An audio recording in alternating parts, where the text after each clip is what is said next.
ఉన్న బంగారాన్ని విడిపించి ఆ రోజు ఆన్లైన్ రేటుకే మేము కొంటాం. Sharma gold company. నమస్కారం, వెల్కమ్ టు సుమన్ టీవీ. నేను గీతాంజలి. ప్రస్తుతం మనతో పాటు ప్రముఖ జ్యోతిష్యులు బ్రహ్మశ్రీ నందిబట్ల శ్రీహరి శర్మ గురువు గారు ఉన్నారు. వారితో మాట్లాడదాం. గురుగారు నమస్కారం అండి. వాగర్థావివ సంపృక్తో వాగర్థ ప్రతిపత్తయే జగతః పితరౌ వందే పార్వతీ పరమేశ్వరౌ. సదాశివ సమారంభాం శంకరాచార్య మధ్యమాం అస్మదాచార్య పర్యంతం వందే గురు పరంపరాం. ఆదిత్యాయ చ సోమాయ మంగళాయ బుధాయ చ గురు శుక్ర శనిభ్యశ్చ రాహవే కేతవే నమః. శృంగేరి జగద్గురు పీఠాధిపతులకి, కంచి పీఠాధిపతులకి నమస్కారములు తెలియజేసుకుంటూ కార్యక్రమాన్ని ప్రారంభిద్దాం.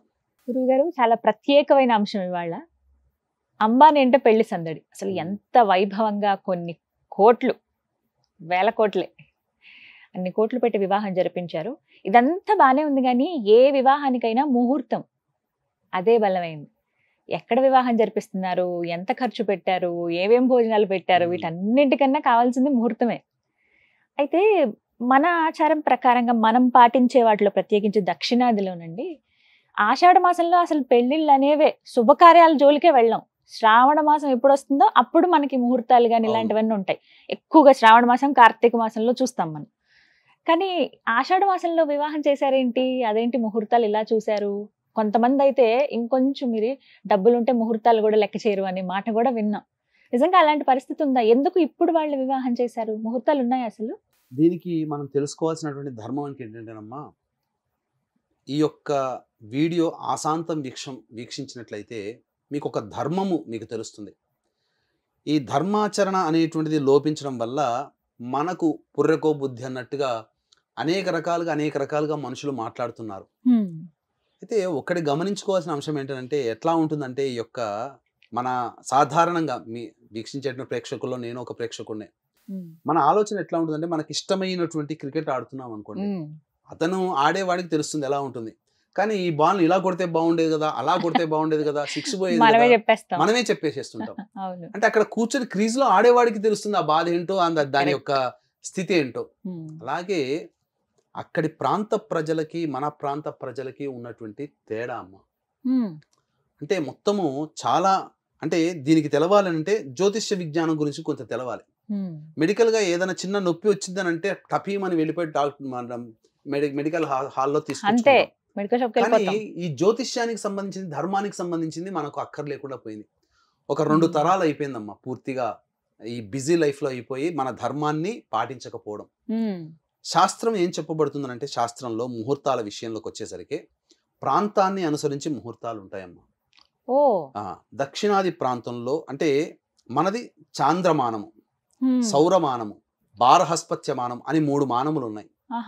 ఇంకా చాలా ఉన్నాయి, కాకపోతే అవన్నీ కూడా ఇప్పుడు మనకు ఆచరణలో లేవు. ఇప్పుడు మనకు భారతదేశం మొత్తంలో 3 కాలమానాలే ఆచరణలో ఉన్నాయి. చాంద్రమానం అంటే చంద్రుని యొక్క గమనాన్ని అనుసరించి చేసేటువంటిది చాంద్రమానం. మనకి చెప్పేటప్పుడు కూడా అలాగే చెప్తారు. స్వస్తి శ్రీ చాంద్రమాన వ్యవహారిక క్రోధినామ సంవత్సర శ్రావణ మాస శుక్లపక్ష దశమి తిథి పలానా రోజున పలానా ముహూర్తాలకు పుష్కరాంశ ముహూర్తం ఇట్లా అని చెప్తుంటాం. అంటే దీని అర్థం ఏంటంటే, చంద్రుని యొక్క గమనాన్ని అనుసరించి మనం పెట్టుకుంటాం ముహూర్తాలు. అందుకనే మనకు చంద్రుడు ప్రాధాన్యం కాబట్టి పౌర్ణమి అంటే మనకు చాలా ఇష్టమైనటువంటిది. ఆ రోజున ఎన్ని జపాలు, వ్రతాలు, నోములు అన్ని నోచుకుంటాం. పౌర్ణమి వచ్చిందంటే మంచి పనులు చేసేస్తుంటాం, పండగలాగే.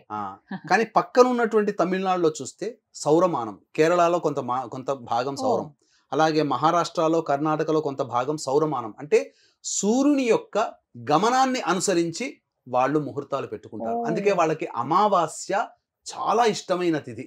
తమిళనాడులో చాలా చక్కగా అమావాస్య రోజున పండగ చేసుకుంటారు వాళ్ళు, మనం పౌర్ణమి నాడు. ఇక బారహస్పత్యమానానికి వచ్చేసరికి వాళ్ళకి, మనకు పాడ్యమి నుంచి, అమావాస్య వెళ్ళిన పాడ్యమి నుంచి మొదలై అమావాస్యతో అంతమవుతుంది ఒక నెల. వాళ్ళకి పౌర్ణమి నుంచి వెళ్ళిన మరుసటి రోజు నుంచి ప్రారంభమై పౌర్ణమికి ఎండ్ అవుతుంది ఆ లెక్క. అందుకనే వాళ్ళకి మనకి 15 రోజులు తేడా ఉంటుంది. ఇక గమనించుకున్నట్లయితే ఈ బారహస్పత్యమానం అనేటువంటిది గురువు యొక్క గమనాన్ని అనుసరించి పాటించే విధానం, అది బారహస్పత్యమానం. కాబట్టి అక్కడ గురువు ప్రధానంగా అవుతాడు, గురుగ్రహం ప్రధానం.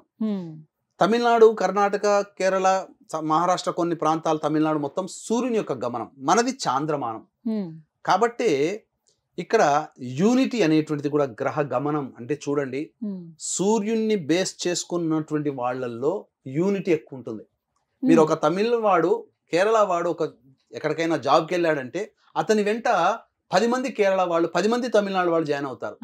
చంద్రగమనం మనకు స్వార్థం ఎక్కువ ఉంటుంది. మనం ఏదైనా ఒక మంచి కంపెనీలో జాయిన్ అయితే మనం చచ్చినా మన వాళ్ళని పట్టుకోబోం. ఎందుకనంటే ఇది బలహీనత. ఇక ఇది ఎందుకు చెప్పాల్సి వస్తుందనంటే ఈ వాతావరణం అనేది కూడా ఇక్కడ ప్రధానం. మనకేంటనంటే ఏప్రిల్ మేలో కొంత పంట చేతికి వచ్చి ఆషాఢ మాసంలో చేతులు మనకు కాసులు గలగలలాడతాయి. ఉన్నప్పుడు ఒక మనిషికి దగ్గర డబ్బుంటే అతను ఏం చేస్తాడమ్మా, బాధ్యతల్ని పూర్తి చేసుకుంటాడు. వ్యక్తికి ఏ వ్యక్తికైనా బాధ్యతలు ఏముంటాయి, ఇల్లు కట్టుకోవడం లేదా పెళ్లిళ్ళు చేయడం పిల్లలకి. మరి అవి కావాలంటే ముహూర్తాలు కావాలి కదా. డబ్బులు ఉన్నటువంటి రోజున మనం చేసుకుంటాం. కాబట్టి ఈ ఆషాఢ మాసం అనేటువంటిది పంట చేతికి వచ్చి డబ్బులు వచ్చే మాసం ఇది. తర్వాత వచ్చే శ్రావణ మాసం కాబట్టి ముహూర్తాలకి మనకు అనుకూలం. పైగా ఈ యొక్క ముహూర్తాలకి సంబంధించినటువంటి శ్రావణ మాసం, అలాగే ఆశ్వీజం, కార్తీకం ఇవన్నీ కూడా మళ్ళీ మీకు ధనుర్మాసం అనేది కొంత స్టార్ట్ అవుతుంది. మార్గశిర పౌర్ణమి తర్వాత మళ్ళీ సంక్రాంతి వరకు కూడా కీడు పండుగ అని అంటారు. అప్పుడు కూడా పంట చేతికి వస్తుంది. సంక్రాంతి తర్వాతనే మళ్ళీ డబ్బులు ఉంటాయి. కాబట్టి మాఘ, పాల్గొన, చైత్ర మాసాల్లో మళ్ళీ పెళ్లిళ్ళు ఉంటాయి. చైత్ర మాసంలో మళ్ళీ వరి నాట్లు నాటుతుంటారు. అంటే అప్పుడు కూడా ఈ యొక్క వ్యాపారం అంటే ఏంటి, ఈ యొక్క రైతులకి డబ్బు ఉండాలి కాబట్టి చైత్ర మాసంలో ముహూర్తాలు ఉండవు. మనం ఈ విధంగా పెట్టుకున్నాం. అక్కడ వాళ్ళకి మనకు కాలమానం తేడా అమ్మా. ఇప్పుడు మనకు గ్రీష్మ ఋతువు, ఎండాకాలం, వాళ్ళకి వర్షాకాలం చాలా లేట్ గా స్టార్ట్ అవుతుంది. ఇప్పుడేం వాళ్ళకి ఇప్పుడు మనకి ఇక్కడ వర్షాలు పడుతున్నాయి, వాళ్ళకి అక్కడ వర్షాలు ఉండవు. వాళ్ళకి డబ్బులు వచ్చినటువంటి రోజు ఆషాఢ మాసం. మీరు కాశీ అటువంటి నగరాల్లోకి వెళ్ళారనుకోండి, ఆషాఢ మాసంలో చక్కగా పెళ్లిళ్ళు చేసుకుంటారు వాళ్ళు. కాకపోతే మనకు పెళ్లిళ్ళు ఉండవు కాబట్టి మనము చేసుకోం కాబట్టి ప్రపంచమంతా కూడా మనం ఆచరిస్తున్నట్టుగానే ఉంటుందని భ్రమలో ఉంటున్నారు చాలా మంది. ఇప్పుడు మీరు అన్నట్టుగా అంటే భారతదేశం అంతా ఒకలాగే ఉంటుందేమో అనే భావన. మా కాలమాన ప్రకారము గణించే మానం ప్రకారము బారహస్పత్య మానమా, సౌరమానమా, చాంద్రమానం ప్రకారము ముహూర్తాలు ఉంటాయి. ఇప్పుడు అందుకనే మీరు చూడండి, మనకు మోదీ గారు పెట్టుకున్నటువంటి ముహూర్తాల్లో కానీ చాలా మంది ఉదయం పూట ముహూర్తాలు పెట్టుకుంటారు, కానీ కొంతమంది సాయంత్రం పూట పెట్టుకుంటుంటారు. మోదీ గారు ప్రమాణ స్వీకారం చేసినటువంటి ముహూర్త విషయంలో చాలా మంది ఆబ్జెక్ట్ చెప్పిన వాళ్ళే ఉన్నారు. కానీ ఏమైంది, 15 సంవత్సరాలు, ఇక 10 సంవత్సరాలు దాటిపోయింది. ఇంకా అంటే అక్కడి సంబంధించినటువంటి దానికి ఇంకా మీకు చెప్పాలంటే అయోధ్య రామ మందిర శంకుస్థాపనకి కూడా ముహూర్తంలో వివాదం చేశారు. ప్రతిష్ట సమయంలో కూడా చేశారు. ఏంటి ఇట్లాంటి పెడుతున్నారు, ఈ ముహూర్తానికి ఎవరు పెడతారు ఇలా అని చెప్పేసేసాను. కానీ వాళ్ళ లెక్కల ప్రకారం, వాళ్ళకు ఉన్నటువంటి గణాంకాల ప్రకారం పెట్టినటువంటిది. కాబట్టి మనకు ఈ యొక్క కాలగమనం అనేటువంటిది మారుతూ ఉన్నప్పుడు దానికి తగ్గట్టుగా ముహూర్తాలు అనేటువంటివి మనం పెట్టుకుంటాం. మనకు మంచి రోజులు అయినప్పుడు కొంతమందికి తమిళనాడే చూసుకోండి, వాళ్ళకి ఇప్పుడు మంచి రోజులు అమ్మా. ఇప్పుడు మనకు ఆషాఢ మాసం కానీ వాళ్ళు పెళ్లిళ్ళు కానీ ముహూర్తాలు కానీ అన్ని చేసుకుంటారు వాళ్ళు.